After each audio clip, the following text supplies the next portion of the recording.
Hello everyone, this is Jason from Two Sparrows Design Development bringing you today's closing thoughts. And today I'm going to talk about, should you understand how your vendor is manufacturing your product? And the answer to that is a resounding yes.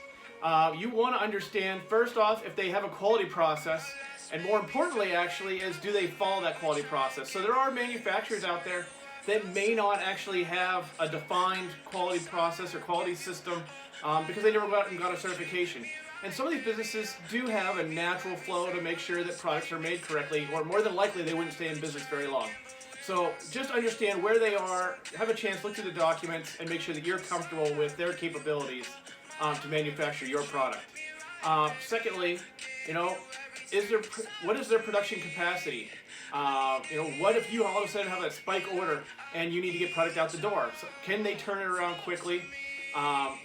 It's important to have an understanding of what that is. That way you can plan for and be aggressive and actually try to grow your company as fast as possible. Another thing to understand, probably a lot of entrepreneurs that aren't hands-on with the actual manufacturing of their product might overlook is how is the work cell for your product is set up at this vendor? Is it something they tear down and set up as you place orders? Is it something that's permanent? Understand how it's set up. If you have some kind of idea of how things are manufactured, it may not be as efficient as possible, and there may be some savings there for you in a couple different ways. You may be able to get more throughput per hour, which should lower your per piece cost. So there's a win-win. So you should be able to drive costs down, as well as if you're trying to maximize your production, you can maybe get through more per day, which kind of goes back to that what's their capacity question. And then lastly I want to say is understand if your vendor is outsourcing. So some vendors will take a large chunk of a project and will break that up, and maybe they do one core section and then the other ones they outsource to other people they know in other industries. Where I've really come across this is talking to some friends of mine is you run into that if you're sourcing products through Alibaba.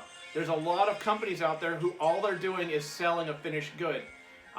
They may not manufacture, so if you have an issue or you need to make some changes, they really aren't able to assist you. So understanding who's making what is definitely important.